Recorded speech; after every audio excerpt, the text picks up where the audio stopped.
Welcome to a audio Splitfire gaming podcast. We used to do these back in the 19th century before camera phone technology let me take the games. And we've got a relic of the 19th century. Scott's back. Hello. Loyalist viewers may remember Scott from years ago before he went off to do bolt action. That's what you're into now, isn't it? You mean the actual supported Warhammer game? Well, it's not that way. Back in your box, you would traipsing back into the antique world to play an antique game in an antique country. I had a comeback there until you had the country line there, which I have no defence. No, Scott has gone on to do the old world, and I have remained in the past. It's all right, though. I'm confident eventually you'll come join us. Well, I said I will play the game, and then nobody invited me to play, so screw you. It's the down season of tournaments shortly, so we can just have more casual game time. Yeah, I suppose it is. I mean, I know there's been loads of them of the old world this year. And then natural when a new edition comes out. Like, it was historically, and this is what because Eighth was around for for decades, almost literally. I find people just forgotten what it was like to have a new edition. Yeah, I think that's probably very true. It's just nice to. I suppose it would be nice to have a supporting game, and then you got one. Everything's new and shiny for a start. Like, the edition isn't perfect, but no edition is. Like, well, Eighth's perfect. Eighth uncomped is an absolute shit show. And that's why nobody plays Eighth uncomped, because it's an unmitigated shit show. With massive power imbalances. Yeah, but everybody likes power imbalances. That's what you get. Well, you don't, because you don't play it uncomped. So you don't really want a power imbalance. But then this is the point, though, as editions grow and stabilize, like even harking back to when 6th was the edition, or 7th, although I didn't play a lot of 7th, comps will grow to help stabilize the edition, and communities will a lot of the time drive that, which is historically where a lot of the 8th edition balancing came from. If we think of the sort of really old school style of Swedish comp, which was the most wide used for such a long time, which eventually then kind of got replaced by simpler tally comps, which then got adopted by sort of Triple Crown, and then the Cardiff Crusade guys is just an amended form of a tally comp, and it works, and it stops the edition being so absolutely wild. I suppose Eighth's had 10 years of them trying to perfect a comp system, so you kind of really rush that in 6 months. No, and that's the point when I say to anyone rather about the old world, the old world's got lots of really, really good things about it, but it's not perfect. But then no edition is, and it's not for me to sit here and slag off any edition. I love 8th, and I loved playing 8th, but I've been crying out for a supported game since they killed it, so I'm playing it. You're actually crossing the line from player to TO, aren't you? We're TOing. Funny enough, the same weekend you're in Cardiff, we are TOing the first 2-day event in Newcastle for probably the better part of 2 decades, I assume. So yeah, our first Old World GT held in Newcastle this weekend. Very excited about it. Already working on our next comp pack and starting to build in a little bit of that, sort of adjusting the game to a point. Although it's still too early to make too much of a comp, I do think it needs something to make infantry more worthwhile. Is yours uncomped, or is it? It's uncomped. Yeah, it's uncomped. It's following pretty much what everyone else has, which is sort of 0 to 6 of core, then 0 to 3 of anything not core, which is so far the most used sort of soft restriction that we've seen in all worlds so far. But I do expect across the next year to see things build into them. Like our next one, we're going to go a lot more kind of objective based to make troops more worthwhile. Ah, Well, that's talk about a segue, because we're here to talk about the one that you're not running and aren't going to. This is Cardiff Crusade, which is on the same weekend. It is. We've done a few episodes on Cardiff Crusade and been to a few episodes of Cardiff Crusade. It's they're kind of, they've gone through a few iterations. They initially used Triple Crowns comp, then they sort of did their own, then they went back to Triple Crowns, and then they did one where you could have infinite positive comps, and which and Steve abused to the death. Well, you say abused. He won it perfectly within the compact that was produced. He applied the rules as they were to produce a successful outcome. So what can you say? But now they've gone. The positive comp is capped at 15, so it's still a little bit higher than normal. Yeah. But they've got their own. It's sort of divergent a bit from Triple Crown. It's a. I was going to say watered down, but I don't mean it that way, because that actually sounds a little bit derogatory, and I don't, that's not how I mean it. But it's a lot smaller of a list of pluses and negatives. Yeah, I quite like it, having read through it and how it interacts with, because speaking of objective based, how they've done it for sort of to weigh it towards the objective based scenarios that they've got in Cardiff guys. I know it's no longer Chris that runs it. Chris is actually a player in it, and it's Adam that's now running it. Yes, he's running it. They've always been quite heavy on the objective based. I think that's because a lot of them play 9th age, which is also what you can see from their objectives. Their scenarios are all kind of 9th agey. But I'm a fan of that. I think objectives make the game more interesting than just a flat out kill fest. It's also good in that there is still a chance to grab points, even if it's not going so well in the fighting. You can still perhaps grab 3 points if you keep hold of the objectives. What's interesting with it, and like we've seen it happen in previous events that have been into it, you can get absolutely thrashed. And if you manage to then get the objective, you can turn a 17-3 very quickly into a 14-6 just by actually playing the objective, which I think is a good thing. There's a lesson somewhere in playing the objectives, isn't there? But imagine that, yeah. Every now and then just to play the objective.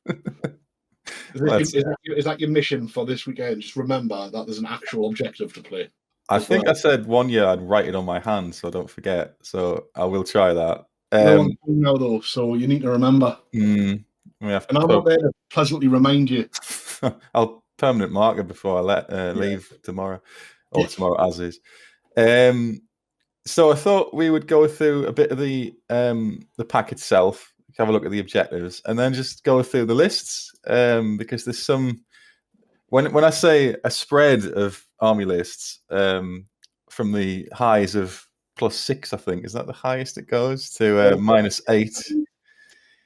There might be a 10, I don't know. Those are +8. +8. I mean, what else are right up there? +8. +8. So there's a nice in inverted commas spread of armies. And just have a look at a massively high plus.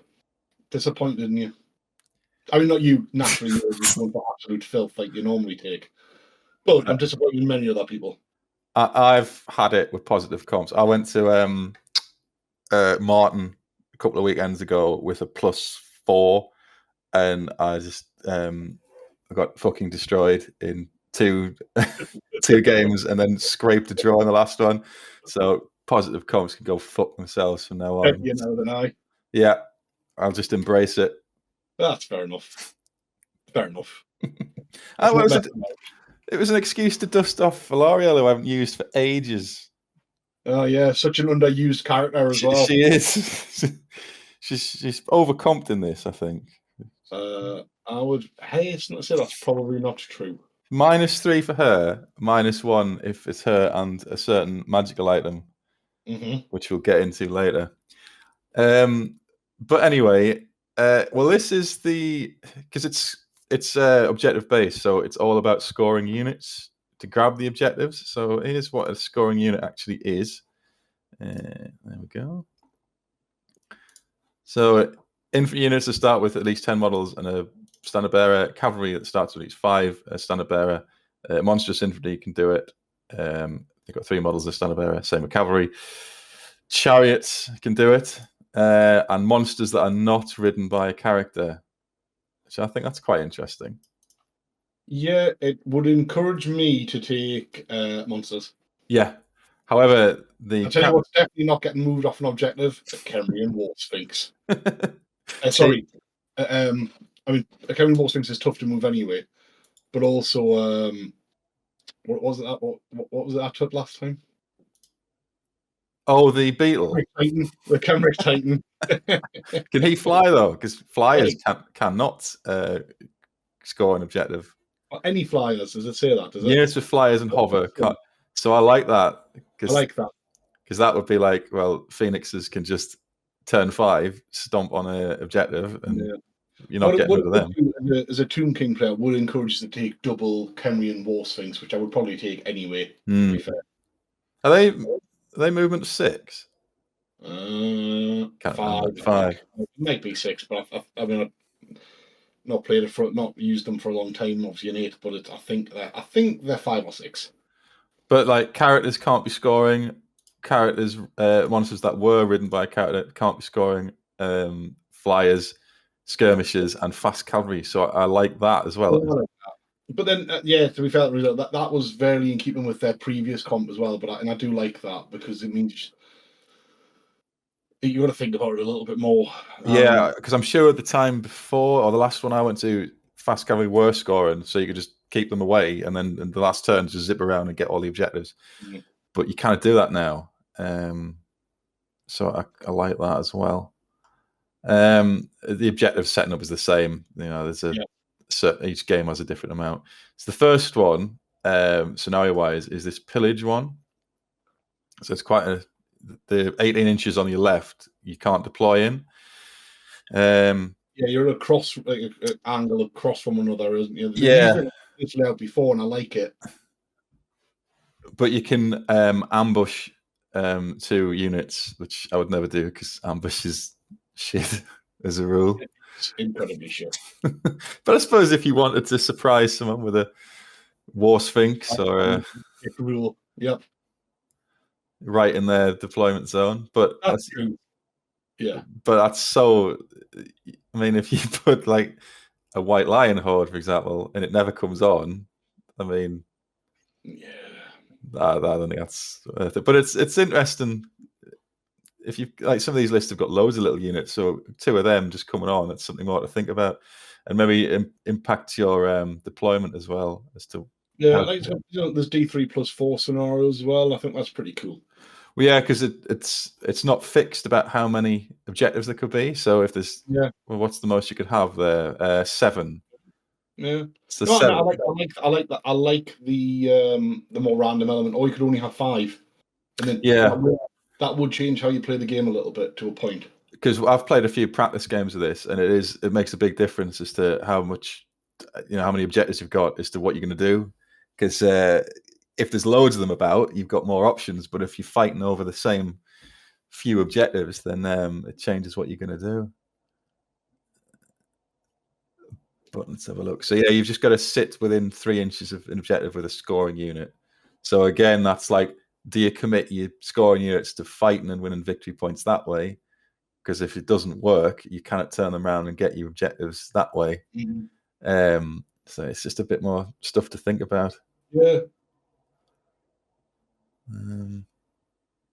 So yeah, that's been in before. I think all of these have been in before, actually. But yeah, no, I think they have. For anyone who's either been to a Cardiff event before or listened to one of your podcasts about it, will have kind of seen these pretty much. There is some difference though in like the different objectives, but the maps are all have been tried and tested and work. So like no need to change it.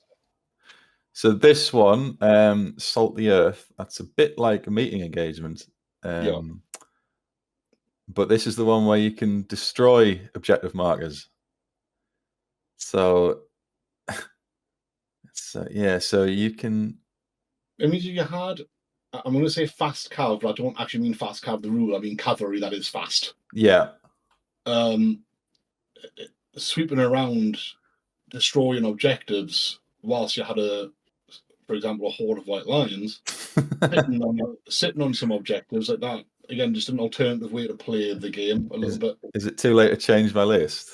Because when I've been flicking through the lists there, it suddenly makes sense why one of the lists has packed it full of silver helms for this. Yeah, well, you can just dart off, destroy them because they're scoring, and then have a decent block sat on their own objectives, holding them. I like that idea. You only have to hold more, don't you? You only have to hold more. If you can hold 2 and destroy several, you're in for a winner. Always guaranteed to not lose. Might have to rewrite my list. I can't do that now. It's too late. I wish I'd read this before I wrote my list, actually. Time to rewrite the spelling errors in people's lists. I don't think that's a reason to have a total reset, but that's just true. What's this one? This is like Battle Line, isn't it? There's a lot to be said about a good old-fashioned battle line, to be honest. But this is the one where you've got to get in the deployment zone. Yes. So do you stop to have the fight, or do you push forward and try to get into the end zone? And if you do that, are you keeping anything back to stop anyone coming into your back line? Yeah. And it's about volume of scoring units. And again, if you've got fast scoring units, you don't need to commit too early, and then you can bomb forward and get into the opponent's starting zone. I like this as well because I've seen similar ones where, because of what counts as scoring, you put your unit in the back line and then you empty it out of all the characters, and they all count as individual scoring units. That's cost me before, and it's bollocks. Yeah, but they've counted that out by characters don't count as them. So yeah, that cost me in an event in the past, and I thought it was just absolute dog shit. So yeah, it's improvements. No, definitely. I do like, again, this one for me. I would probably play it quite defensively to a point. Bring things into you depending on the makeup of your army, and then use your fast stuff towards the end to then get round their lines into their deployment zone whilst defending your own with your chunky stuff. It'd be maybe somewhere I would probably, I don't know. I was gonna say I might go for and forget that there's an objective. I would do that. I'd just be fighting in the middle and then think, oh, there was an objective at some point, wasn't there? Done that before. This is I remember this one. This is the weird setup one. Yeah, I know this one's had a lot of flack, to be fair, but I actually quite like this layout. It just is very different, and you can get units quite close to your opponent on the angles. Yeah, because it's the defender's closer to the center line on the middle, and then the attacker is sort of coming around on both sides. But if the attacker puts something right on the corner of those sort of pincers, and the defender has something on the corner of their sort of forward portion, then they're actually really quite close together. And this is the one where you've got to claim the objective markers on the opponent's side of the table. You can't have the ones in yours. Yes. Yeah. So I like it. Yeah, they've used that, and this one they've definitely used before. The last one where you. Yeah, this one's quite. Everyone always gets a little bit confused with this one when it comes to setup, don't they? Yeah. Until they do it. And so you can deploy, but you can't be nearer than 20 inches away from an enemy unit. Yeah. So going first, you can, if you go first. First drop can really. Well, it can wreck it. Yeah. It's sort of dictating the board, which is what it's all about. Like, the game is predominantly won or lost in deployment and movement. But it's also, it works the other way, because like, say if you took a horde of white lions, if anyone would do that, Imagine. You're putting that in the middle where you want it, but then that means everything is going to be further away from you than you want. So you just walk between worlds then. Well, that depends on rolling that though, doesn't it? They've got to come at you. They've got to come out like the Hornet White Lions, or they just leave all of your points there and probably play for a draw. Don't give them ideas. No one's listening to this anyway. Don't worry about it. It's just you and Jim on the way. Jim will be listening to it on repeat. Yeah. Or else. Whether he wants to or not. Or he's getting no petrol money. Are you driving to Jim's and then driving from there? Well, that was the deal. I'm paying him in Splitfire gaming subscriptions. Ah, I see. Or free Patreon, which I don't have. But either way, he's getting paid, and so that's worthless. Yeah, completely worthless. Yeah, that's fine. That's the best way. What I always got paid in. I played this with Liam as a tester, and we got everything wrong about how we're supposed to score it. So it's the majority of the footprint within the center of the board. I thought it was the center line. So I had like units on this line going, oh, this is all right.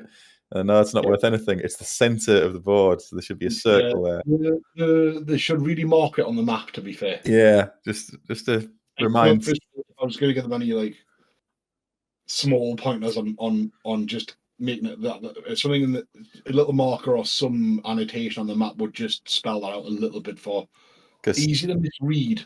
Because some idiots like me would finish the game, then reread that and clarify and think, oh, that's not what it was. Center points. I mean, that is it's screaming out for a Hornet White Lions. It is, yeah. Just drop them on the center and see what happens. You're giving away all my top tactics, which is move White Lions forward. It doesn't have to be a Hornet White Lions. It could be a Hornet Witch Elves. Well, yeah. There's not much tactical finesse. Or a Temple Guard. You know, pick random horde you want and then plop it there. What do you call them? Bleak swords. No, I meant like a proper horde, though. The new bleak sword meta. A good unit.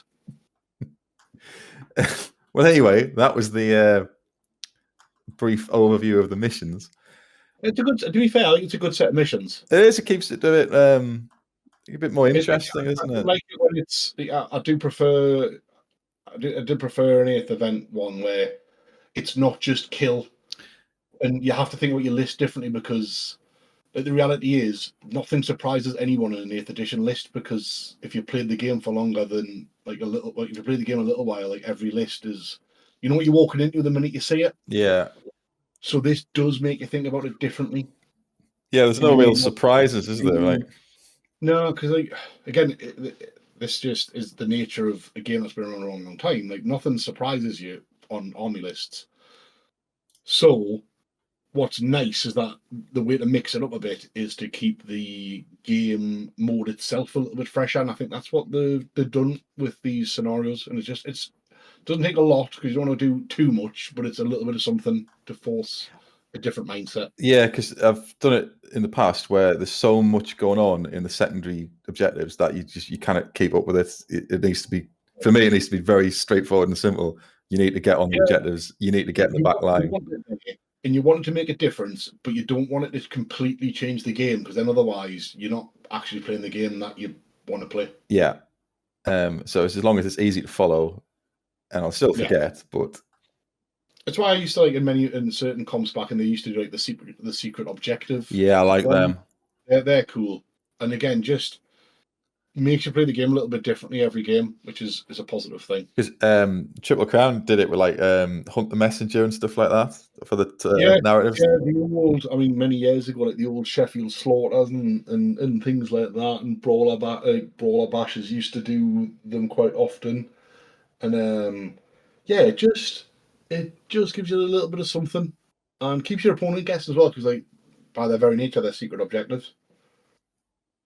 So a bit of combo of that kind of thing and what Cardiff have done, I think, is a positive way to play the game. Like that's keeping it as fresh as you can. Keep an old game. You know what I mean?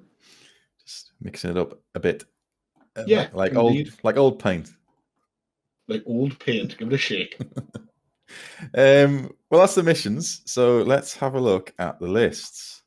Oh, spoilers! I've gone straight to the Wood Elves there. Oh, you scroll back. There's some wild lists. There are some interesting lists here. Well, I'm going to go out on a limb here and say this Beastman list is going to get best in race. I'm I confident. think it's a shock, but I think you might be right. Well, that's a lot of Ungors. It is a lot of them goes, and for that, frankly, he gets a round of applause anyway. Well, this is a -3. It's got Slug Tongue, everyone's favorite. Yeah. Just plunk him in that massive horde of gore as far forward as possible and see what he can kill before the game starts. That's it. He's just a bonus death mage after that.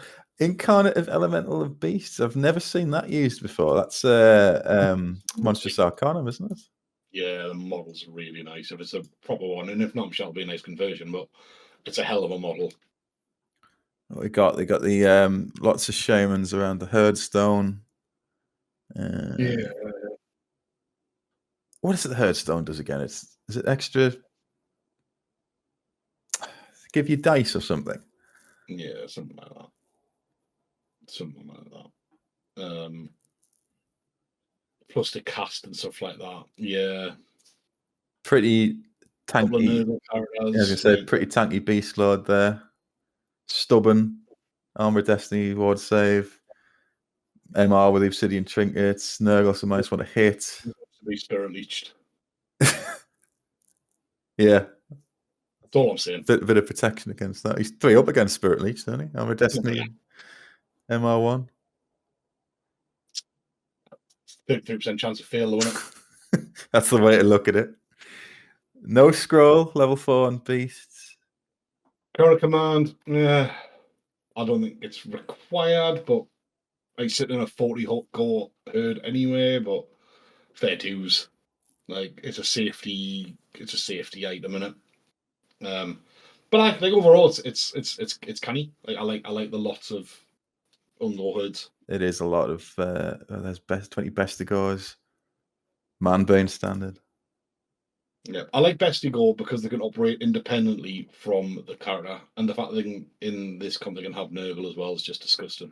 So it's just a lack of Beastman ambush on this. That's the real powerhouse of the beast. that's the devastating rule. Not used enough. That's the only Beastman one. There are two Bretts, yeah. So here's one. Apparently the Bretonians are not slaying dragons; they're using them because this is a Bretonian list with a magma dragon. So very nice. Mapping my dragons. They're back. They got a heavy minus though, -4 from magma dragon. I mean, they're all outrageous. So, well, they are. One magma dragon, you're going to have 2 Terrorgeists on a comp scale, anyway. And I know which I'd rather have. It's a strength 7 breath weapon, and nobody gives a crap when you can scream it off the board. Well, there's that. I think they are a leadership 8, aren't they? Stubborn if you fight a Banner of the World Dragon, unfortunately. As I've found out previously. So it's probably a Nails Lord there. Can you use Virtual Heroism with a magic weapon in 8th edition? I think they comped it that you can, because it's not a... Oh. I'm sure there's some ruling on that. Interesting. Prophetess. It must have been allowed in 8th. But I was getting confused that you can't do that in Old World. It's been a while. Sorry. I mean, I'm sure there's some because it's like what do you call it? The vampires' powers and stuff are like separate. They're not. Yeah. No, I'm sorry. It's because the Virtual Heroism still exists in Old World. Oh, right. Magic weapon. Sorry. There's quite a lot of magic in this. So level 4 on life, level 2 on beasts. That's always good with. Combines well with Brett's. Yeah. Always has. Ogre Blade, so that Paladin's going to be slicing people up. Helm of Discord. Is that pass a leadership test or you can't attack or something like that? Something like that, yeah. It's interesting. It's an interesting set of stuff. 2 massive night buses. Yeah, well, I'd say it'll be the 3 night buses and the Magma Dragon, and then everyone else, the Yeoman, just to be killed or something. Yeah. But the other one is slightly different. It's got the Green Knight in. Green Knight, yeah. One of my favourite models. No level 4. No level 4. Plenty of level 2s though. Plenty of level 2s, and I like level 2 on Heaven's Spam, to be honest. I think it's a good lore for low-level casters. Yeah, even the signature's good, and it was -1 to hit. It also to be fair, Heavens and Beasts both combine really well with Brett's. Like it's a good synergistic lore. There's plenty of night buses in this as well. Yeah, to be fair to Luke, he often run. Not as much on this one, but he often runs like MSU Bretts, which I find quite really quite unique to how he played them in 8th. I think he did really well with the MSU Brett list. A few, I forget what it must be one of the Triple Crowns ones. Yeah, but the other thing, Luke knows how to play his Bretts. Well, but look at this: 2 trebuchets. Are you having a laugh? That's filth. You should be ashamed of yourself, Luke. You should be ashamed. You're better than that, Luke. You're better than that. But you haven't level 4, so also, well, I suppose, yeah. Fair enough. Just if he ambushes them in the first one, they can't come on. So I don't think. No, they can't move once they're on the board. If he makes that mistake, then which he won't. No, he won't. Very Pegasus themed here. 2 independent Pegasus. Yeah, it's replace replace the independent unicorn that they used to run. Yes, that's right. Because they were outrageously broken for that point. Like magical attacks and everything on them. Yeah, they're nonsense, to be honest. Absolutely nonsense. But the good thing about this is, all of this is scoring. Oh, yeah. So all his core is scoring. Even the Bowman. Yeah, they'll do it. Just sit them on the back objective. I like that, to be honest. And also, he doesn't have a Magma Dragon. He doesn't have a Magma Dragon.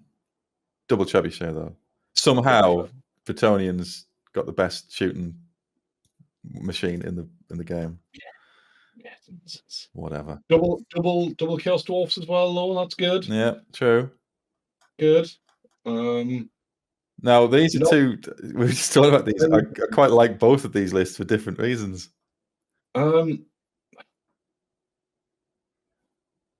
Like Drazareth, I like him anyway. Yeah, as far as special characters go, he's okay. He's okay. He's not brilliant, but he's fun. He's okay. He's not much worse than one that you can make yourself for similar points. What we got? Lower Fire, yeah, that's about right. Fire helps or is buffed by Law of Hushut. Infernal Castellan. Seed of Rebirth, is that just you had 5 points spare here? I had 5 points spare. I am better with the dragon helm, to be honest, on that character. But lots of hobgoblins, like 40. None of them have bows. No throwing knives. Incorrect. Iron Demon, Skullcracker, don't rate it. I think the gun is so superior in every way. But I mean, I love Iron Demon, so any Iron Demon gets a thumbs up from me. But really, why take 1 when you can take 2? Well, that's the watchwords for Iron Demons, isn't it? Taking a +4 for no War Machine and the Iron Demon incorrectly counts as a War Machine when it's got the gun, even though it's a unique unit. I think you have to change it in your own comp when you run a 8th event.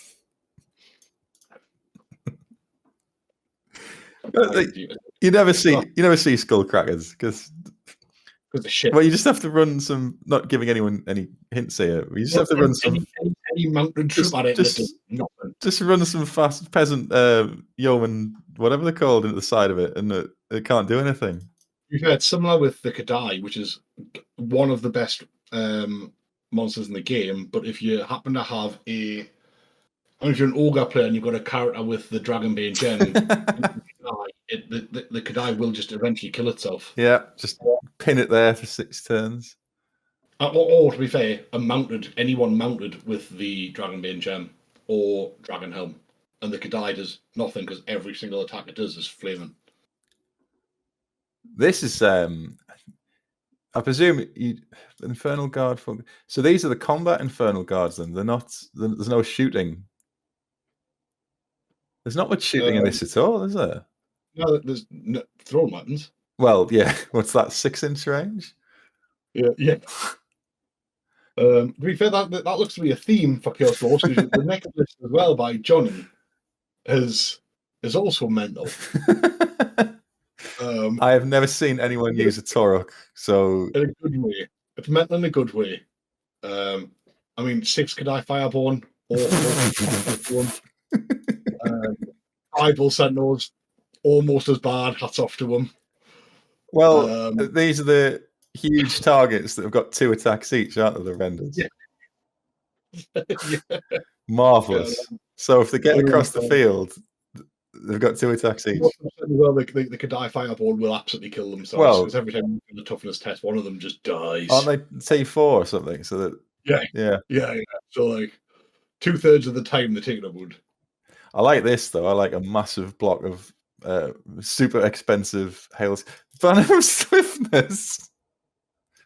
To be honest, what you might as well have done is just drop the fire glaives and just go with a big A and a blunderbuss. Yeah. Because 34 is not big enough. Hello. Blunderbusses are just crap. But no, sorry, they're amazing, but they're crap because they're really expensive, really short range.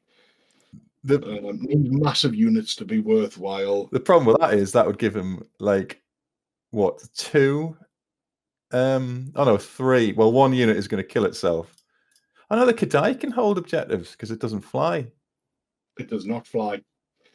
Be hilarious if it's had an objective all game and kill itself in turn 6. That is not beyond the realms of possibility.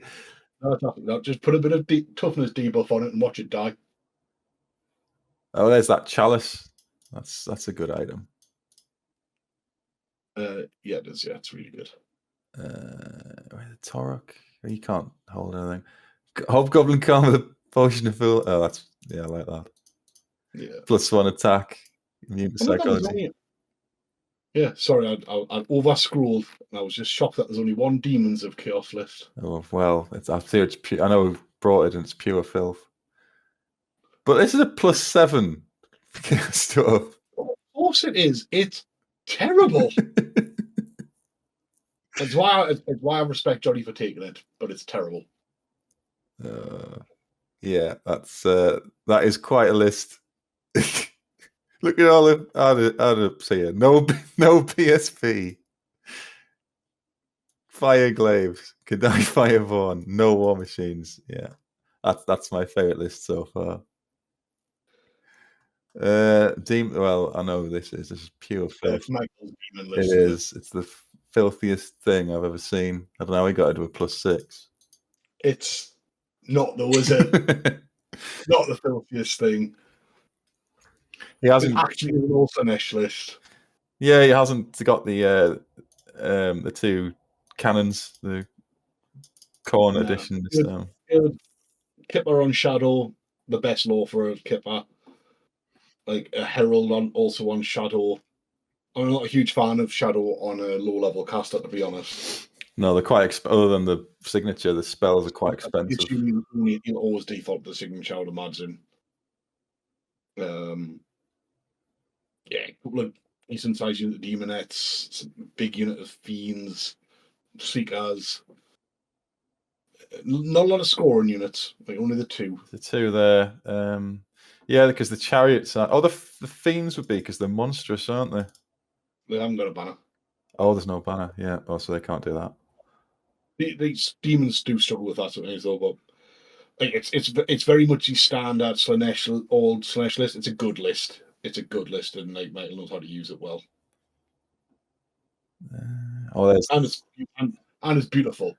Well, yeah, it goes without saying, doesn't it? Yeah. He's won several awards for this, hasn't he? Yeah, what he should do is drop them and then crack on painting a different army.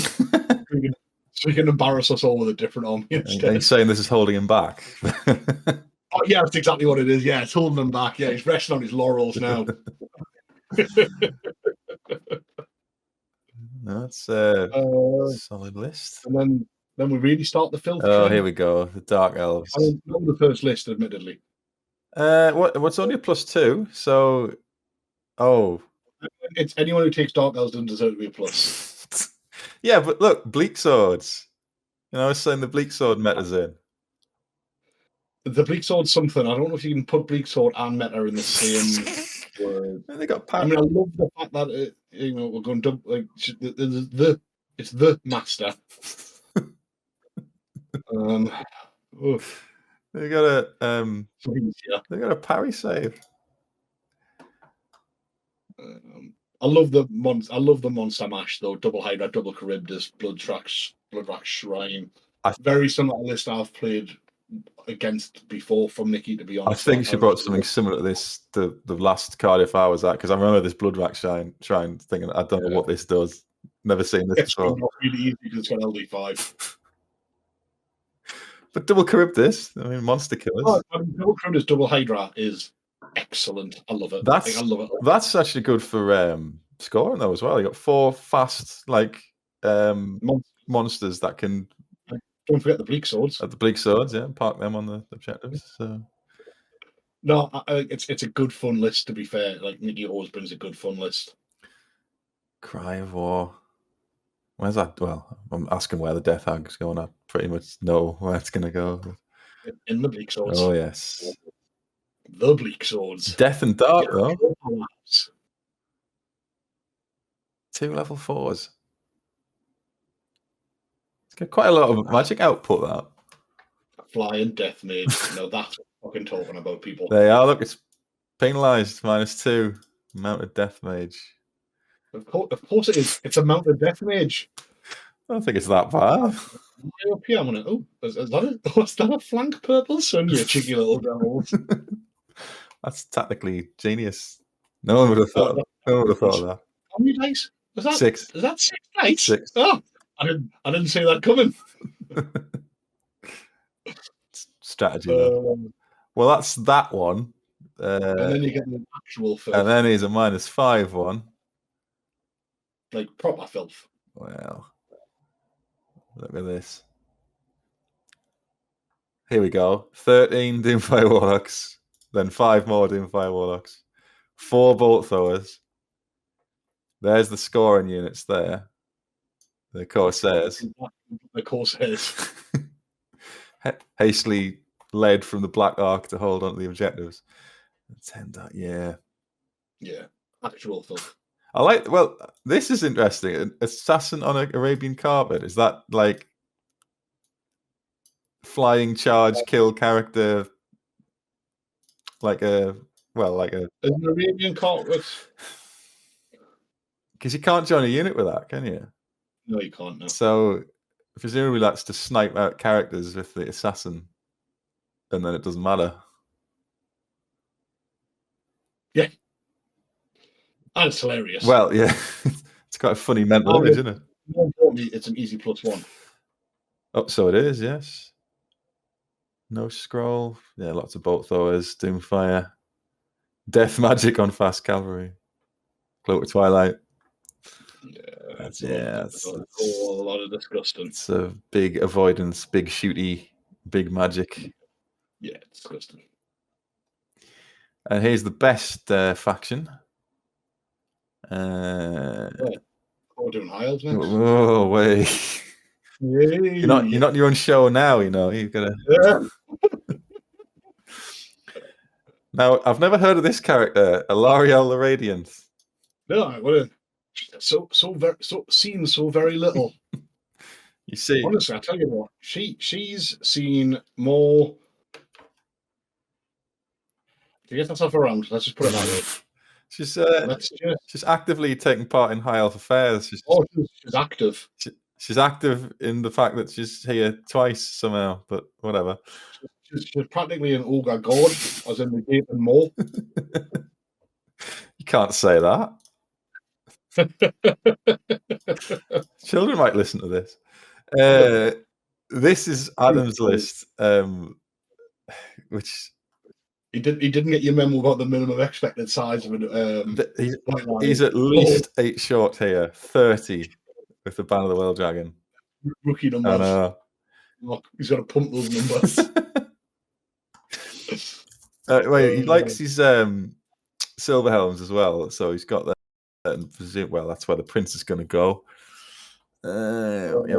Sea helm, yeah, standard. Combined for -7. What's that? Yeah, it's overcomped. I said. Or you could just not take the banner and play the game like the rest of everybody else. Yeah, or if somebody's got magic and cast magic on them. Just to spell it like everybody else. Nah. That's a loser. That's a loser talk. So he's got. So he's going to put 2 characters in the Silver Helm bus. Yeah, that'll be 15. No, unless they're in the archers. Well, I don't think you're going to put a mounted noble in the archers. That's pretty unlikely. That's interesting, unless it's been missed off. But there's no musician in the archers. I suppose 10 archers. You're not really bothered if they turn around to shoot Swift Reform. Scoring with a banner in it. Yeah, that's all. It's cheaped out. I suppose. Yeah, you got to cheap out and core with high elves anyway. White Line Chariot, I like them. Yeah, no, you don't see them very often. Well, that's because +1. They're not great. You expect better from Adam, though. I thought he was going. He turned to the dark side for a bit, didn't he? He went dark elf, but he's redeemed himself a bit. No, -8. Minus. That's a big minus. That like. Let's get to a genuinely good high elf list. Well, yeah, I do like this one. This is what we're talking about. This is absolutely hashtag not fucking about. Yeah, Tyrion. Level 4? Nah. You don't need a level 4 with high elves. You need Tyrion. No. Dude on a massive horse. Yeah, not Tyrion, Avatar of Cain. Just good old fashioned Tyrion. Regular Tyrion. Just 410 points of. Well, if he gets there. It gets there being the very operative word. Being a different base size to other cavalry. It's not I'm going to bunker him in absolutely nothing.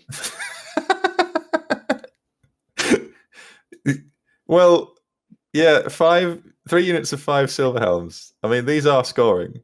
Yeah, they are. And I would do exactly what I said in the comp. Like I would just hold them up, then run them into the objectives. Just rush the objectives in turn 6. That's yeah. And if he's got high mages here, so you can, if you're going to get Walk Between Worlds on, hopefully, I mean that'll help you at the end. But this is the correct. This is getting more correct. This 36 Phoenix Guard. He's only 4 short of the minimum unit size. Double princes. Love that. Well, they're going to be scoring as well. I mean, it's lots of fast scoring units. Yeah, it's just hilarious. Like Tyrion. I would be interested to see how this plays. And it's +2, so he's the only high elf that got some actual respect, because the rest of you people are just disgusting. I still maintain it's impossible to make a positive high elf list, even though this is a positive high elf list. Even what we're looking at, a positive high elf list. This isn't real. Right, I see. So moving swiftly on then to end the charade of the pretend high elf list. Well, this is a -6. Instead of Alarielle, we've gone for Teclis, Tyrion's brother. What I like about Teclis is he's really good toughness value. T2? Yeah. Unless he uses his rod, then it's T1. Down to T1. I thought he's got no ward save. No, nothing. I once killed him with Iron Demon Crew. He's weapon skill 3 as well, I think. Yeah, I was hitting him on 4s. It's not even as skilled as the other. 3s. But this is a powerful list. I've practiced against this with somebody else substituting for John. I've played this list before on several occasions. You're going to be saying this a few times before this episode's done. Might I say it on the next list, I think? Possibly. But Teclis is obviously really good because he can pick his spells, and he's really good combined with archers. And there's a lot of archers in this list. I actually think that's one of the most powerful builds on Teclis, to be honest. I actually think he synergizes with like a gunline style high elf list better than he does with a mixed arms list to a point. And especially because you're concerned that he's going to pull out like the unit killer spell, so you're letting all these little cheap, the little cheap ones that absolutely do you as well. Yeah, Flaming Sword, Enchanted Blades, Harmonic Convergence, stuff like that. Yeah. He's just flinging that because he's a level 5 wizard, and he can pick whatever he wants, one of each battle magic, which he's gone for. He hasn't taken there. He's a cowardly douche, though, isn't he? Well, usually you just bunker him right at the back and hope he doesn't run off the board, which is not impossible, but he is leadership 10. Banner of the World Dragon there. Second time we've seen it. Shocked. Only 2 Bullthrows, though. Rookie numbers. Yeah. I don't know, because, I mean, the Phoenix Guard are going to be going, presumably, to do all the fighting. So that's how many? So there's 1. The Archers will stay back, presumably. The Silver Helms are scoring. Phoenix Guard. I wouldn't want to move this unless I absolutely had to, this White Lion bunker, because that's where he'll be going. Yeah, I would have thought so, with the banner in there, trying to keep Teclis alive. Yeah, so but there is quite a lot of 1, 2, 3. So there's 3, potentially 4 scoring units. Well, Caradrin will be in there, I would have thought. Yeah, Caradrin He's better with White Lions than he does with his own troops. Yeah, but he's MR1, so it could go on the Phoenix Guard to give them like a pseudo Banner of the World Dragon. Yeah, and they put them at 24 as well, which would be probably 6, which is probably how I'd run them. But this combination is fantastic. The Forbidden Rod on the Light Mage, so he's going to pick Banishment, so Strength 5 Banishment, and Forbidden Rod like D6 extra dice. So you can just obliterate someone. 1 turn, you can just obliterate the opponent because you can have so much more dice. And you take D3 wounds, but it's magic, so you get the banner protection anyway. Ugh. Yeah. -6. Look, Teclis is -5 on battle magic. Yep. Oh, look at this next army. Look at this. I'm fairly sure I recognise this as well. Well, this is a very fluffy thematic list of Alarielle going for a walk with her bodyguards. Walk in the forest with our Bukaki party. You got a weird obsession with. Of course it does, isn't it? She's between her and Marathi. It's a toss up between who's had more. I think you're just scared of sexually liberated women. There's nothing liberated about them. They're essentially whores. I might have to cut that. Anyway, back to the analysis. I mean, Alarielle is what she is. Like, yeah. I know she is a powerhouse. Well, I was deciding, do I want to go for the? I was going to bring Phoenix Guard, and I just thought, fuck it, I want to bring. I haven't taken Alarielle for a long time. Yeah. And I'll just pay whatever the comp penalty is, which turns out is quite a lot. Things have changed since the last. I think it's like a -4 the last time I took it. But I don't know how long we'll do this for. But Cardiff give +1 per unit of Shadow Warriors, so I've had to break out another unit. As Triple Crown is +1. Finally, my second unit of Shadow Warriors for another +1. Exactly, 70 points. If they do anything, brilliant. If they don't, who cares? Should have dropped your PSP. No, kind of need him. You leadership. What could possibly go wrong? I know. I have to practice them rolls. But yeah, this is the standard. All the monsters though are pretty much in your banner and Alarielle. Yeah, everything's. It's like about 1,000 and something points. As I say, I didn't read. Like without that, your army would actually be a positive comp score. Yeah, but now in it. Well, you just not take the banner and take like a regular wizard.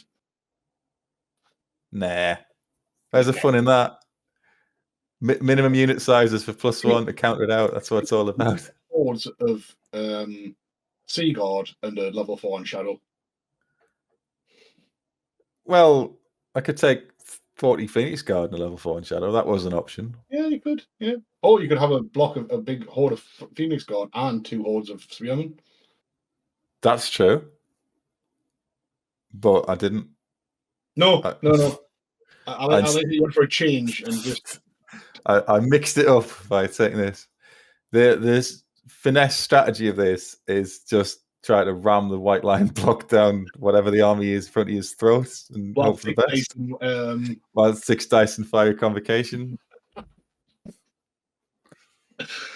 Oh, there's nothing you love saying more than six-day fairy congregation, is there? It's my favourite phrase and my favourite spell. But look at all this. Look at how I had to finagle this to get it to anywhere near even a -6. All that. If you didn't have Alarielle and the banner, you'd be one. You'd finally be a fluffy high elf player. That's true, yeah.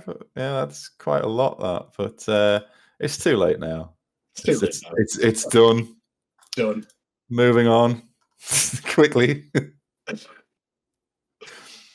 Lizard men. How many lizards are there? There's quite a few. There's 3, I think. 3 of them. Yeah, 3 lizards. A lot of croaks floating around. This is an interesting one because it looks like Croak will be floating around by himself. He will be floating around by himself.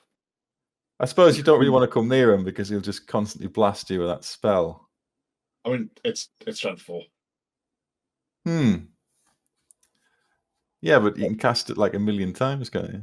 Well, as many dice as he's got to try to throw at it. Quantity has a quality all of its own, as famous Warhammer player Joseph Stalin said. It very much does. And I mean, look, I love Croak. Like, through at ward as well. Like, you can just keep constantly throw dice of desolation of Itza, and that's hilarious. It's well, you've got Tetraweco as well, so you haven't given up all the magical options. He's only there for the Vanguard. Yeah. Although not so much in this list, to be fair. But there's a big Magma Dragon in the list, so you can Vanguard him up, presumably. Oh, yeah. I didn't see the Magma Dragon there. Lost all respect I had for this list now. That's Dragon that comped out. It'd be a +1 without him. Well, what we got? So we got Old Blood on a cold one. Scar Veteran. Battle Cowboy. Where are they gonna go? Like, that's the BSB. Is he just going by himself? Yeah. he's got a 4 at ward. Nobody cares. Oh, he has. Yeah, I'm a Destiny. Does a cold one give you an extra wound? No, it gives you +2 armor save. Ah, right. So he's on a 4 up, 3 up, 4 up, 4 up. Sorry. Oh, well. Oh, there's Croak's little channeling dude there. Then no, there's 2 of them. The one underneath. Oh, there we go. Cloak Fairs. Oh, fair enough. Yeah. Just literally fly both of them up and then just start desolation of it. Sorry. It's a tactic I can get on board with, to be honest. Like a triangle of death between the 3 of them. Just keep blowing stuff up. I tell you what doesn't appreciate Croak. Hex rates. Well, listeners, that might impact someone we know or not. Who knows? This is just an absurd amount of skinks. Skink cohorts, and then 40 skink skirmishes, and then 5 chameleon skinks, and then salamanders with skink handlers. 95? What's that for the? Yeah, 95 skinks in the list. 95. Yeah, I think I ran one with 96 skinks in once. I'm glad I don't have to set that up. It's correct. I was going to say the skink cohorts still have Croxagores in them, but there are no Croxagores in this list. So you do if you pay for it. It's an irrelevant question.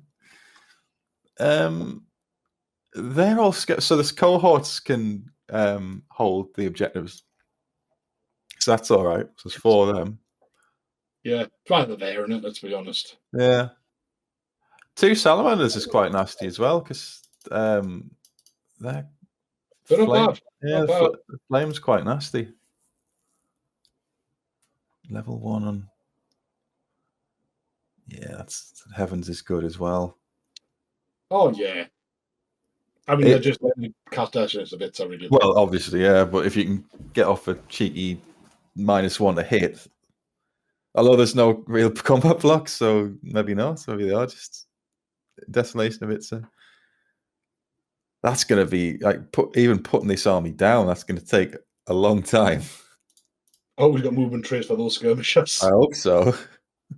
Yeah. Well, that's just a -3 for that one. So, what's this one? Gorok's in it. I love Gorok. You know I love Gorok. Yeah. Wandering Duration, is that all the signatures? Well, yeah, all the signatures. I like that. I used to run that quite a lot. That's the better way to do it, because the high elf has got the Lawmaster, but he's only level 2. So he's a Lord character with a hero level, wizard level. I like Gorok. He's good. He's got the cowboy. He's got a couple of skinkies, one of which can fly to blow stuff up. I prefer a slightly bigger Temple Guard unit normally, if I'm honest, but that might be for a comp point. He's got a stag.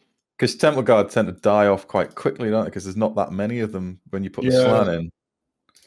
To be honest, if I quite like. I don't know, if I go big Temple Guard, I then tend to take me slan on life magic. Yes, because then they're not going anywhere. Nah, that and you can just dwell as whatever elf you deal with. As if that would happen. So you've got the ancient stag can take objectives.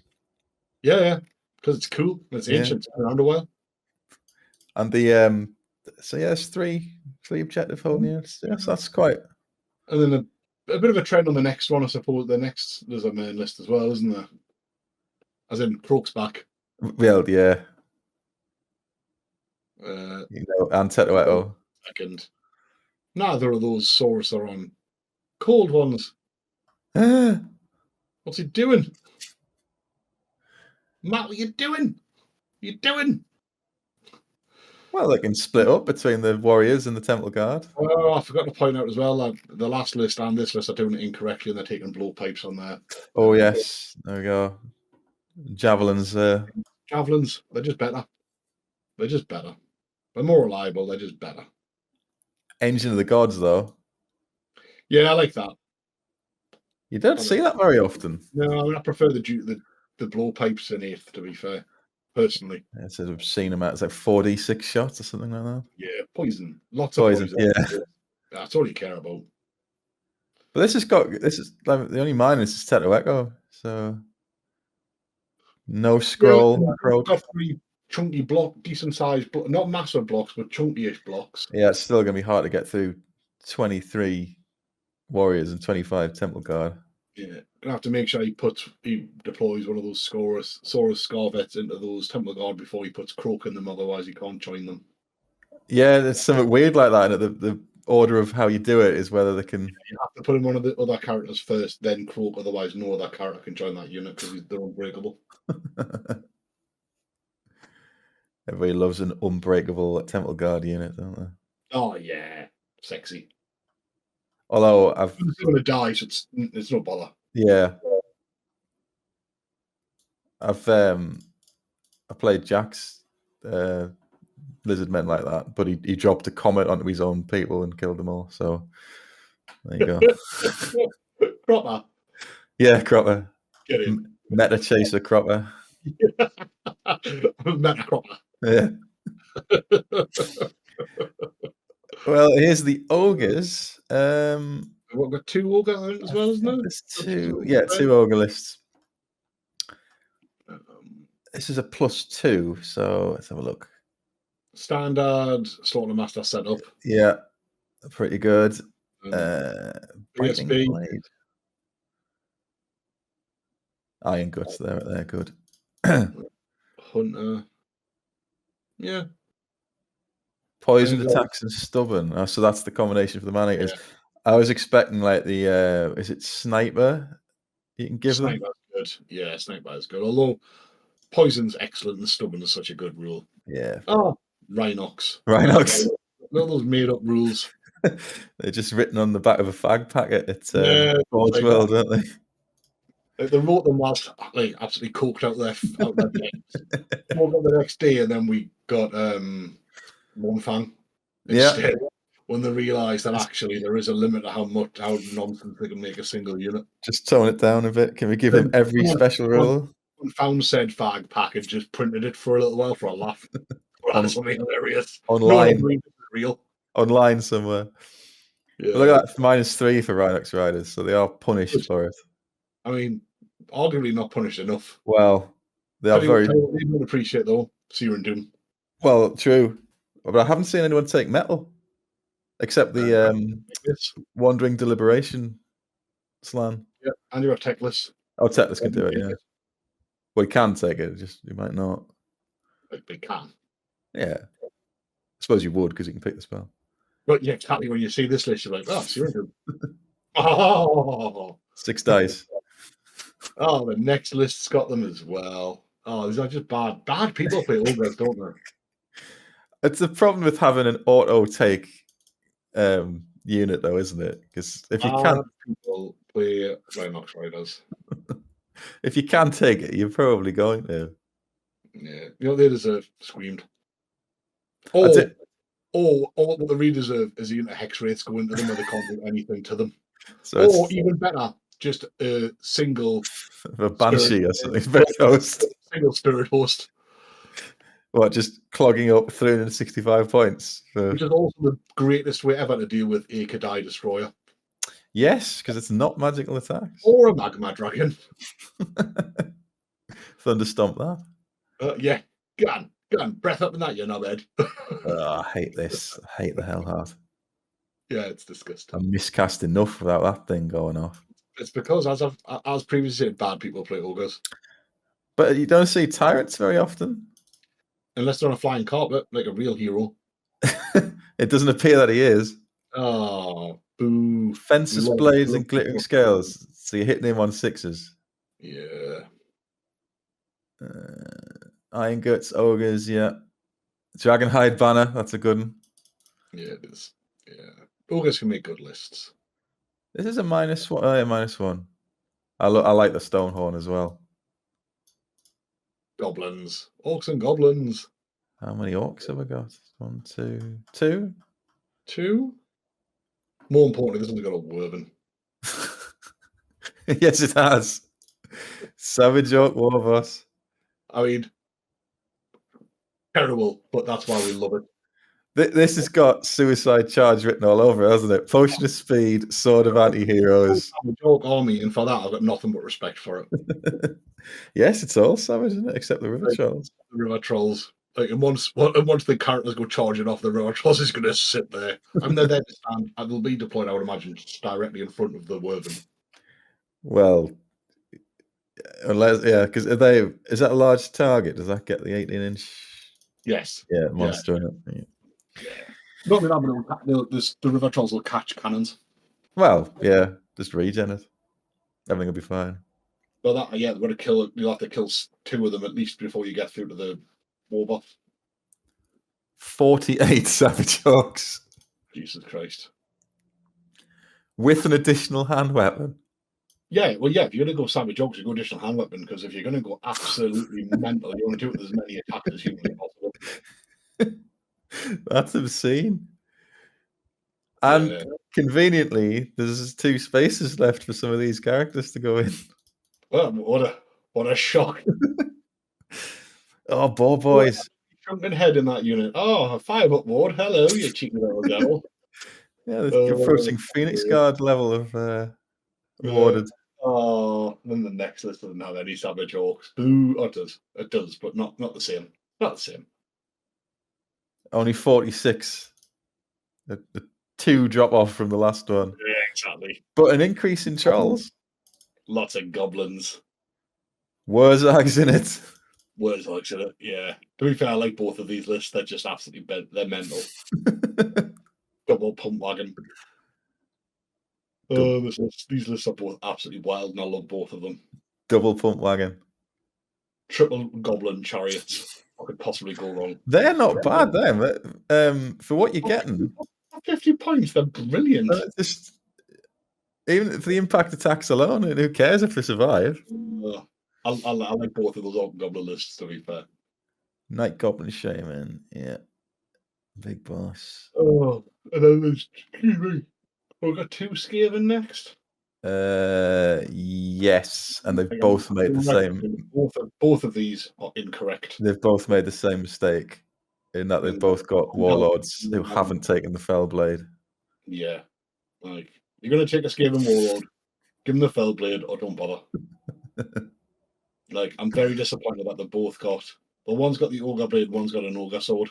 An Ogre Sword from these ogres up here. It's not okay.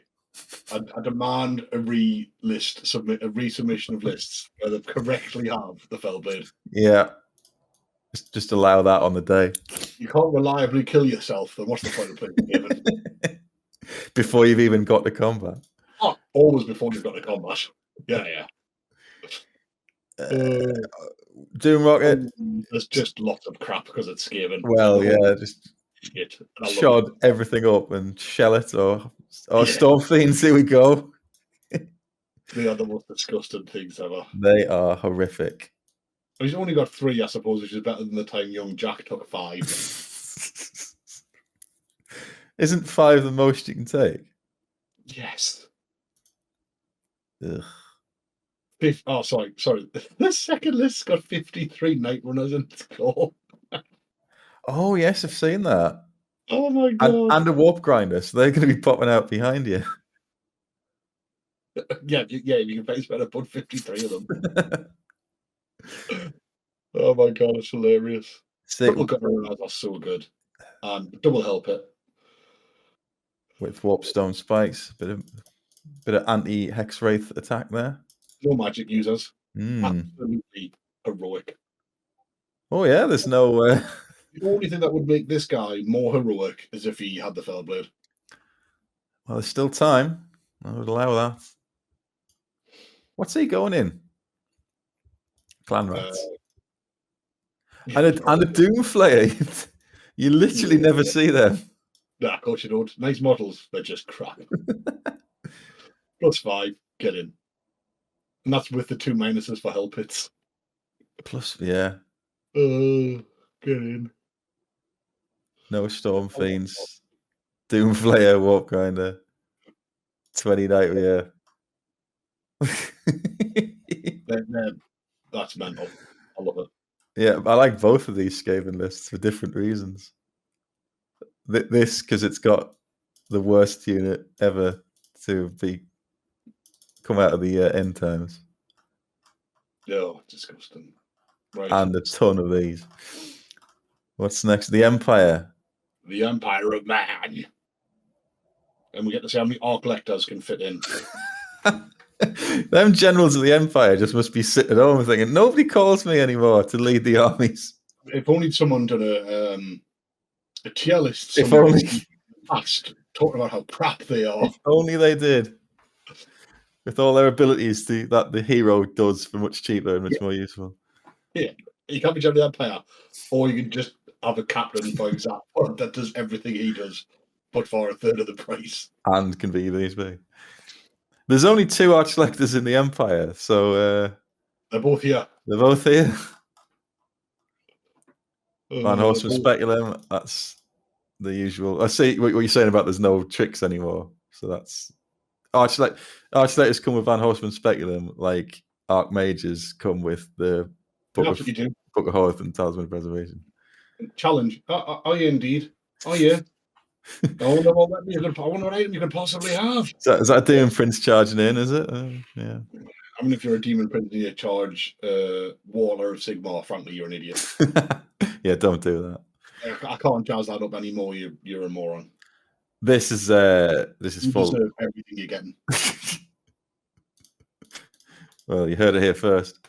This is light council. Oh, this is full light council. Light council. I'm shocked. Was it? I do like the 40 swordsman though. Like, if you're going to go with a shit horde, do it properly. They all get a parry save. Yeah. Halberdiers? No. Swordman. +1 strength. No, I'll have the +1 weapon skill. Yeah. That's all you need. 3 lots of heavies though, all with standards. That's a good option for scoring. Because they're quick as well, and they're pretty nasty in a fight. Like standard Hellblaster. You're going to be Hellblaster, but no engineer to shoot it. Oh no. Well, Incorrect. Hellblasters aren't really 120. Like they're 170 points because they're supposed to come with engineer. Are you just going to trust to luck that the artillery dice will? That's not. Oh my giddy aunt! There's something seriously wrong with the next Empire list. Oh my god! The general. Look who's turned up. What is he doing there? why has he got good items? And he's on a griffin. I mean, I can only assume this guy is either incredibly brave or high as a kite. I actually like that. It's like it's Carl Franz couldn't make it, so he's sent a general. He sent this mook instead. Yeah. It's Griffin theme. Look, he's on a griffin. Got the Griffin banner. Yeah, well, for a penny and for a pound. Might as well. Oh, with the halberdier attachment. Get in. Oh, halberd. Oh, spearman with halberd. Yeah, and handgunners. That's mental. That list absolutely insane. Mortar? I thought I was the only person who even owned a mortar. Never mind jumped onto an event. This is rocketing up my favourite list. This is huge. This one actually has an engineer to shoot the. It does. It's got take him out of the Hellblaster there. He costed it 185 points for his Hellblaster. Oh, look at the next list. I'm shocked. There's an art collector. There's the other one. There's the other one.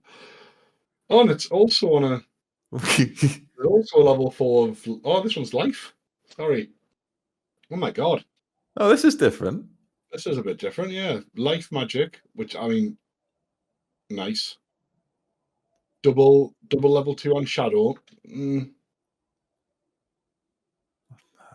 It's just quite expensive shadow, so yeah, I'm not a huge fan of that. But I mean, there is then a massive block of knights, 2 units of demis, and a steam tank. So well, there's every chariot under the sun.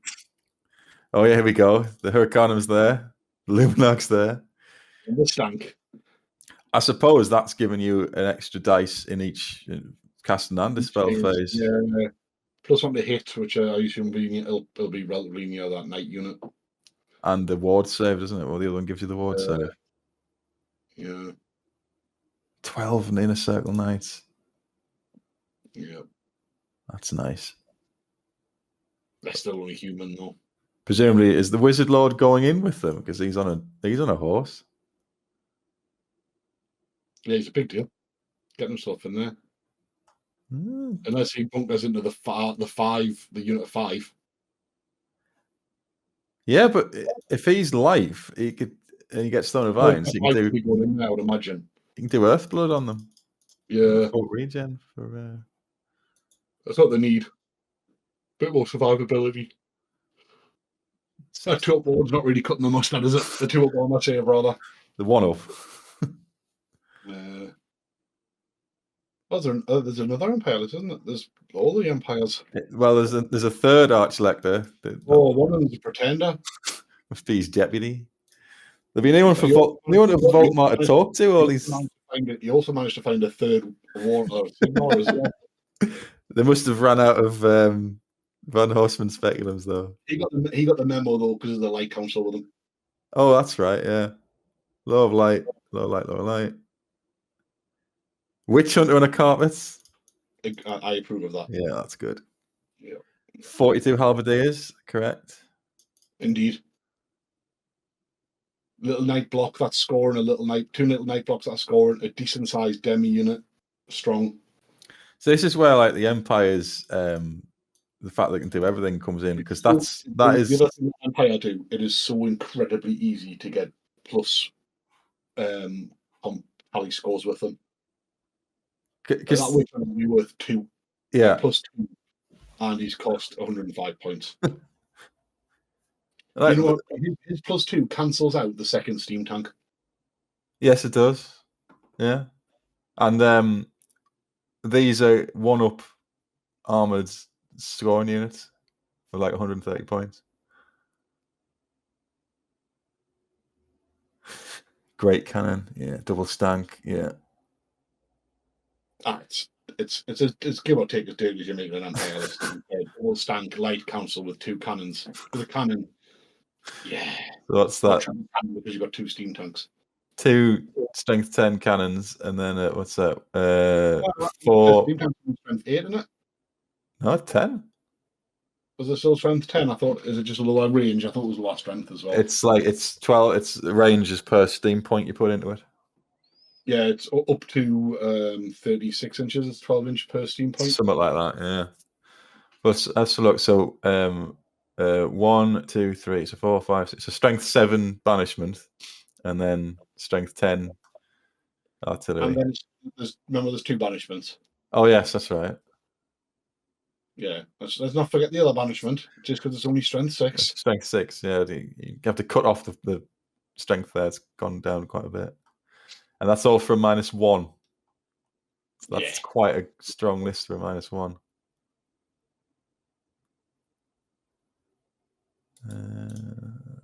Tomb Kings. Khalida. And and her 43 mates. Then a wizard on the most overcosted law in Well, you've got to take it, haven't you? Unfortunately. And with Khalida, you do. Yeah. With I mean, you have to take it anyway, but otherwise you just take Arkan, like a real hero. He's not appearing this time, I don't think. No, well, this is the only Tomb Kings list. That's a lot of poisoned shots at hitting on 4s. It's got 1 turn to shoot before you get into it. Yeah, there is that. It's a proper gun line with some shit in the way. Like, you've got 3 units of chariots, some skeleton horsemen, even the Necrosphinx, even the Necropolis Knights, rather, and even the War Sphinx are all essentially chaff.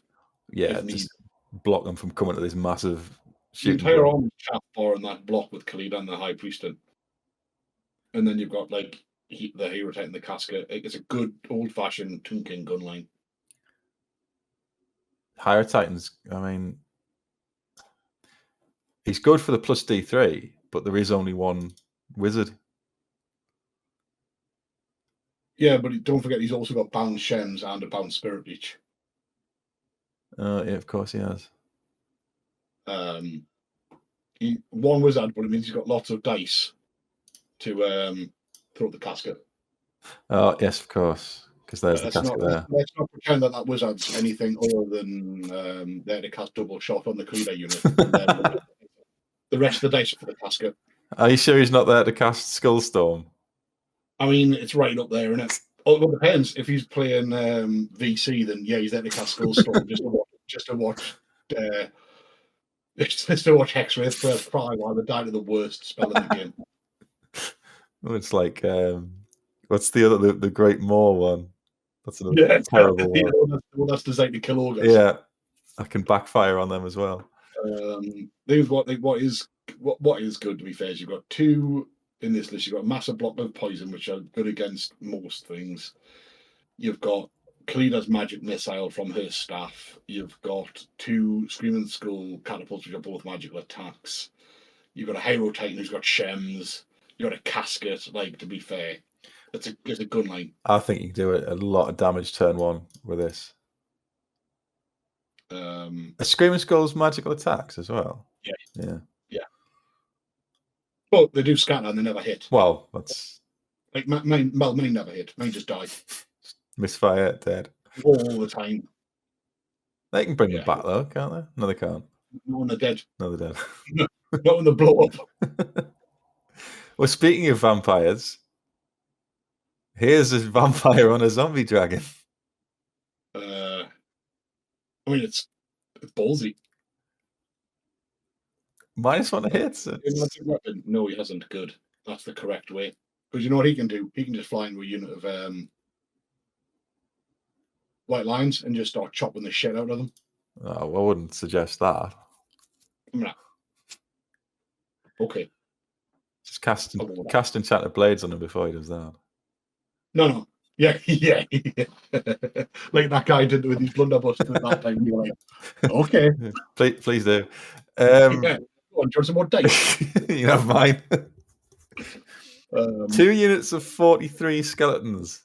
This is incorrect. That should be 1 unit of 40 and 2 units of zombies. 1 enormous unit of hex wraiths. Bloody hell. 10 hex wraiths. Yeah. A couple of magic missiles and it's not 10 anymore, is it? I know, like turn 1, if you go first, that's that nonsense reform inside the enemy. Oh, yeah. Yeah, only got to get to them first, but correct. Yeah. And they're going to be flying with the Lord. Yeah. Like, it's essentially a rush list and then some skeletons.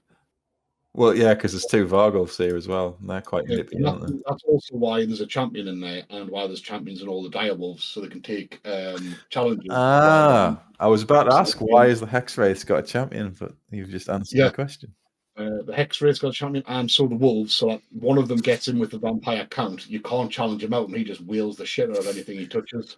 Yeah, because you can bring the champions back, can't you? Do that first. Yeah, you can. Unkillable champions. But it means you've got to see what to get in, for example, like something like a big block of troops. One of them takes the challenge so it doesn't soak up the vampire count, and then he just absolutely wails on whatever he's got. And he's strength 7. He doesn't have Red Fury, though. He's kitted out Beguile instead. Yeah, I'm not a huge fan of Beguile, to be honest. The Trickster Shard, it's a big base, so that's a lot of use you're getting out of that. Oh, yeah. Like, that's good. The Great Weapon's good. Night Shroud's good. Preservation, I like it all except Beguile, truth be told. This Beguile must be cheaper than Red Fury. Oh, yeah, and rightfully so. It's rubbish, and Red Fury's incredible. That's a +4 as well. Yeah, it's good list, and I like the Vargulf. Like, double Vargulfs are really good. They're hard to kill. Yeah, they are. Mortis Engine, it's a bit crap, but to be fair, like, it's just going to sit there and make the stuff that doesn't die easily, and there's masses of it, sit there anyway. No one's going to kill it because, well, it's sitting miles away and there's a Vampire Lord, 2 Vargulf, and a unit of 10 Hex Wraiths running at you really quickly. Yeah, it should be played like a proper rush vampire list. You can't kill them all. If he doesn't rush with it, it's wrong. So here's one. Another vampire list. This is the net list vampire lord. A lot of thought went into building this, I see.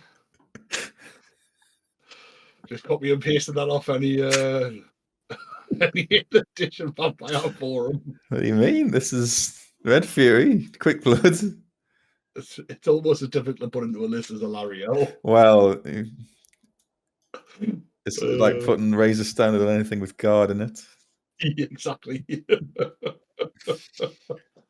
I mean, it's cookie cutter and net list for a reason. It's because it's an outrageously good build. Well, yeah, it works, doesn't it? Yeah. I mean, whatever it touches, it kills. Like, that's what it does. There's an unacceptably low number of zombies here, though. I'm glad you said it, Mark, because I'm struggling to contain my disappointment at the low number of zombies. Insufficient number of summons and insufficient number of zombies. Should be 3 units of 40, shouldn't it? Exactly. Honestly, this person knows who he is and he knows what he's done. But the corpse card is because that gives like it gives quite a powerful buff to if you cast. Yeah, to be fair, it's good, but putting it on a necromancer, like a necromancer on it as well, gives you it's +2 to the comp score. Because +1 for the corpse card, +1 for the character riding the corpse card. So he's doing some invocating, presumably. Yeah, well, it gives ASF. Yes, it does. It gives ASF to zombies. So. Oh, sorry, I mean, remove that overstrike last, but it actually gives ASF to the skeletons. It gives ASF to zombies as well. No, it doesn't. It removes that overstrikes last. I'm sure it says removes overstrikes last and again gives them overstrikes first. No, I don't think so. I think it only removes the overstrikes last. Comment below if it was right. I like you can't. It's going to sort of kill them both in one turn. The Hex Wraith. Got a lot of magical attacks. Yeah. 7 Crypt Horrors. Like I'm not. I mean, they're a tank. and a lot of poison attacks. I'd rather just made the Hex Wraith units bigger. So they are hard to get rid of, Crypt Horrors, but What I would probably do is make both units of Hex Wraiths up to say 7 or 8, and then put a Vorgulf in rare. I think with the point of the Crypt Horrors. I think I've played that list before. Yeah. Yeah, I think you can pirate that back at us. We might have played that before. In my defense, mine didn't have a Necromancer. Mine never had a Vampire Lord. No, fair enough. Because I always prefer Ghoul Kings. Yes, that's true. On a What's he drive? Terrorgeist, that's right, yes. Oh yeah, I remember. For a penny and for a pound. The 4 Screamer. Speaking of Terrorgeist, there is 2 of them in this list. Yeah, the correct number of Terrorgeists. Yeah, they are hard to ignore, aren't they? I mean, they're just beautiful, batty beasties. Pin everything with this, screaming off the board with that. Yeah, I mean that is the atypical tactic. The only thing, the only caveat for this list really will be because he's on foot, you aren't as agile with your Terrorgeists as what you'd like to be in an ideal world. I suppose it's all trade-offs, especially with it being 2,400 points. There's an additional limit about what you. Oh, of course, yes, you couldn't have a Vorgulf in rare, to be fair, because it needs to be 2,500 points for that. But yeah, look, it does what it says in the tin. There's lots of scoring units. Lots of very difficult to remove scoring units as well, because these are going to come back. They're a nightmare to get rid of. You've only got to stop like 1 or 2 Invocates and you can kill the zombies off, because they're only 20 to start with. There should be 40s, and he knows. I mean, there's 80 zombies on the board to start with. That's a low zombie count. So he's not taking sufficient numbers of raising them either. So are you more the line of 120 zombies and 3 level 1s? Well, I think if you remember the last time I took me zombies, I took 6 different Invocates. I think I took 500 zombies to the event. That was horrific. Because I remember that practice game I played against you where I got like the Phoenix Guard got them down to about 4 and then they all came back within like 1 turn. Like, you can't chop through them quick enough. Yeah, that's hilarious. That was hilarious. It was with double mortis engine as well. Yeah. Nice bit of regen. Hilarious. But no, look, it's a strong vampire. Yeah, -3, solid. It should do well. It should do well. Warriors. I don't have enough bad things to say about this. Is this Warriors list just like, did they just log in to, did they just go into Google, type in net list warrior characters, and then copy and paste into their army list? The only thing that's not the most disgusting build is that the Demon Prince is on Nurgle, which is ever so slightly less disgusting than Death, but only just. It is the unkillable Demon Prince. He's got both the unkillable Demon Prince and the unkillable BSB. Yeah, Zane's Disco Lord.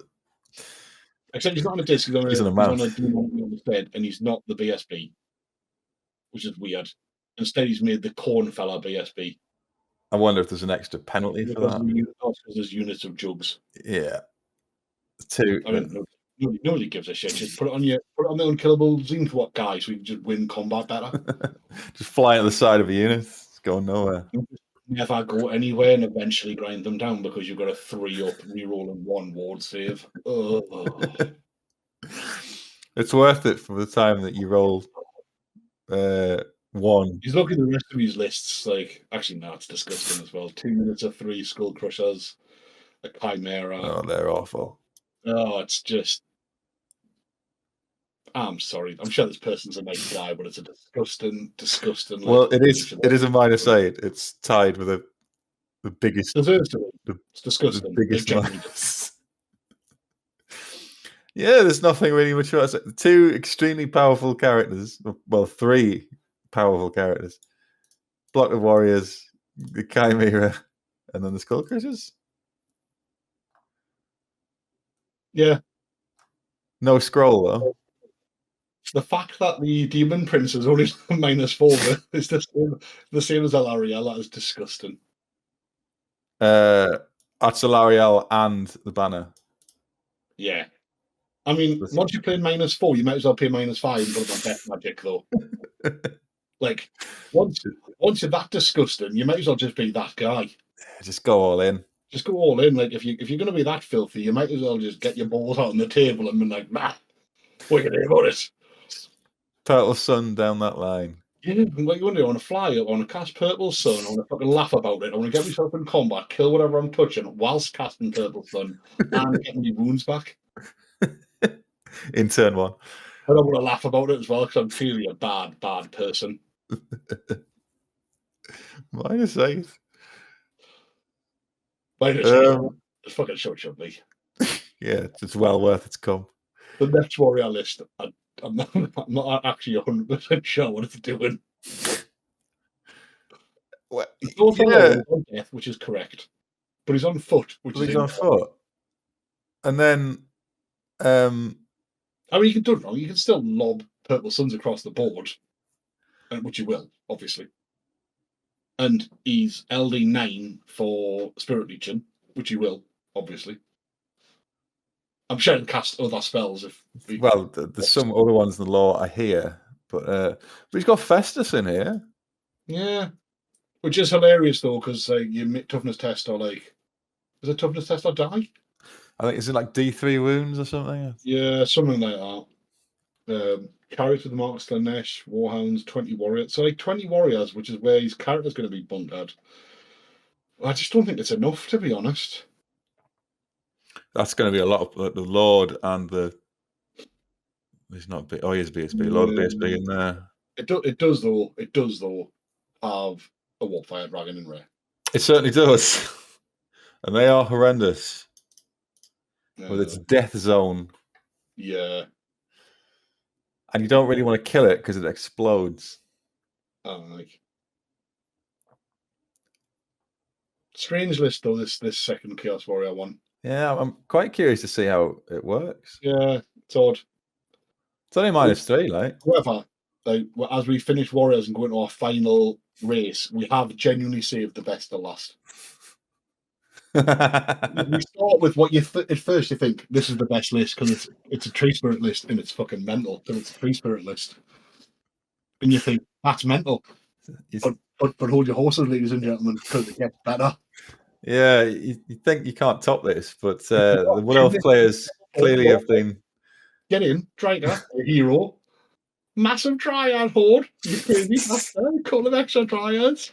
Why double Treekin. You're thinking this guy is literally the hero that we've been waiting for this whole time. And no, you're not wrong. Like, this is a heroic list. However, no elves, yeah, but brace yourselves.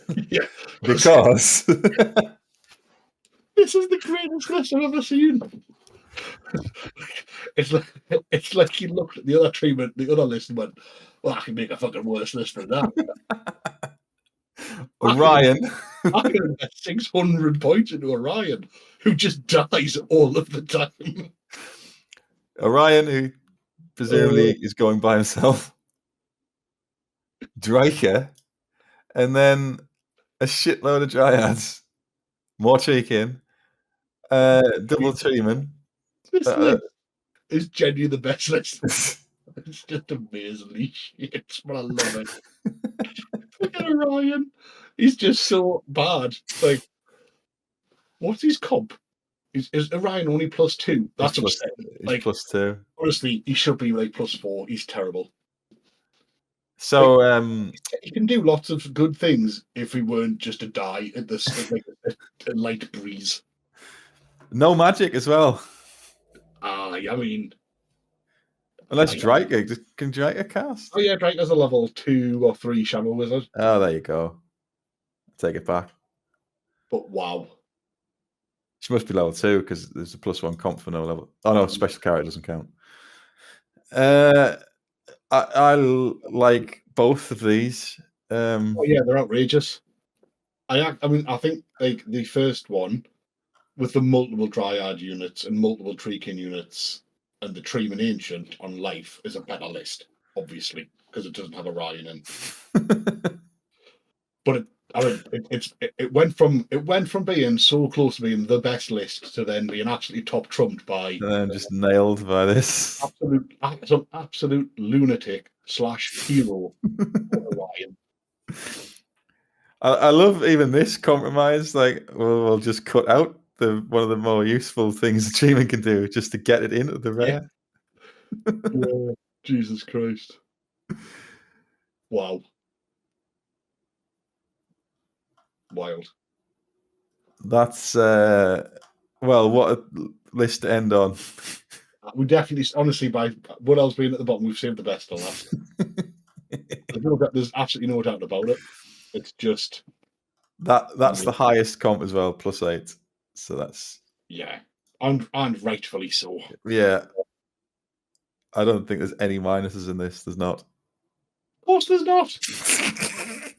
Orion, the guy's crap. I can only assume this guy is high as a kite. Like, that's all I can. It's all I've got. Well, Wood Elves, they're on the old. No, that's my point. It's very thematic. Well, I hope this one wins the whole thing. One of these two. Oh my god! I hope it's painted really nicely. And no disrespect to Michael Duff, or Luke, who both got phenomenal armies, and anybody else who's got a lovely army. But your army's not as good as this guy's. I don't care what you brought. You haven't brought Orion, or you're not as cool as this guy. I'm gonna say that Orion is gonna win. He's gonna come first. If Orion would ever win a game, I'd be really happy for him. The other good thing is one of these is going to win the best in race. Yeah. So everyone's a winner. Rightfully so. Like, someone out there is doing elves the right way. But by not having any elves in it. Yeah. The only special rules for what else? Yeah, couldn't give a shit. Fucking trees. Don't need that fighting extra ranks in woods and all that. Is that a regular cup of tea? Mushroom. Pick it out yourself. Damn right I did. All 12 of you. There's only one of us. Nah. All right. Well, that's legend. Well, that's my prediction. Orion list is going to win. I mean, if that would have come true, could be the greatest tournament ever. If it does happen, I'm going to ring you. Yeah. Just say about what's happening. And we'll record. Yeah. We'll record a live reaction to it. Oh my god. Yeah. I mean, look, there's some very powerful lists out there. Honestly, you know the biggest takeaway is I don't understand why you go for the filthiest demon prince known to man and don't put it on death. Well, that's an amendment you can do next time. Well, if you're already having on -4 and you're having a comp of -8, you might as well just go balls deep and have -9. Well, it mirrors there's a +8 and there's a -8. It mirrors. I'm not sure that they should fight each other, but what would be hilarious if Orion killed the demon prince? What with his spear? Yeah, no, he's bow. His bow. Well, if that happens, I'm definitely going to ring you. Oh, please do. Well, that's the lists. We'll see what happens. I'm sure you'll all have a good time. Well, the fact that I've just taken the army that I like, that's all. I'm just getting this out now. That's a win for me. So if I win any games on top of that, even better. I'm just going to take this massive white lion horde and see how much shit I get for it. Well, not enough. Well, the heat's off though, because I can say, well, Adam's got a worse list than me. He's -8. There's only one person who's took high elves that's got any kind of moral high ground, and it's the one person taking that I don't know. Well, even I will concede that the Tyrion list is better because it's got Tyrion in. Insane as taking Orion. He's the high elf Orion. Not as insane because he's got to save and doesn't just die to a stiff breeze. However, he's not much better. Maybe enough. Well, thanks for going back in time to 8th edition to go through these lists. Well, that's it. Hopefully, you'll get it out your system a little bit so you can join us in the modern era in the near future. Well, if I tell you what, now that we're going to the off season for tournaments and whatnot, like we'll have to get you up, and we'll do some old world as well, and then maybe we can even do like a bit of a chat about how you found it, and then generally what we find maybe what's holding you back from liking it much. Like where does 8th genuinely where is 8th better than old world? Let's look at Tasty. I didn't say I didn't like it. I just said I haven't played it.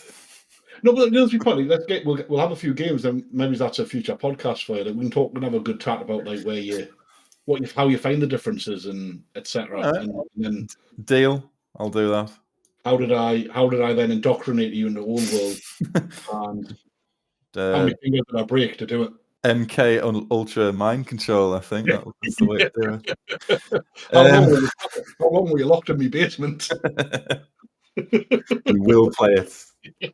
There are 5 lights or whatever it was. Yeah. The lotion into its skin. Well, if that happens, I'll see you on that one. So we haven't done one of these for a while. If you do want good fun. If you do want us to do some more of these, we might put it in the comments or whatever. Right. Well, I'll leave it there, and I'll see where Orion comes. Your event, and I hope everyone has a good time. Yeah, if you want to, I'll put your link in the box below. But it's Forgotten North. Forgotten North, isn't it? That's you. Forgotten North Gaming. If anyone out there is wanting to watch any old world content, we don't do any 8th stuff. We're just old world. So I might crack out a zombie horde if you ever fancy having another game of that. Mate. Deal. I'll do that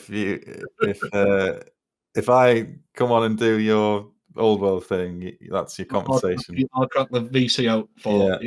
I'm not rebasing VC. To be fair, they're staying on 8th edition bases. We can bring that zombie horde nonsense. So because I'll probably want to kill myself. Yeah. How did you get you to play old world? You just promised you wouldn't bring this many zombies ever again. He went mad when he saw 500 zombies. Yeah. Well, thanks for coming on, Scott, and I'll might see you in the future. Toodaloo. Thanks all.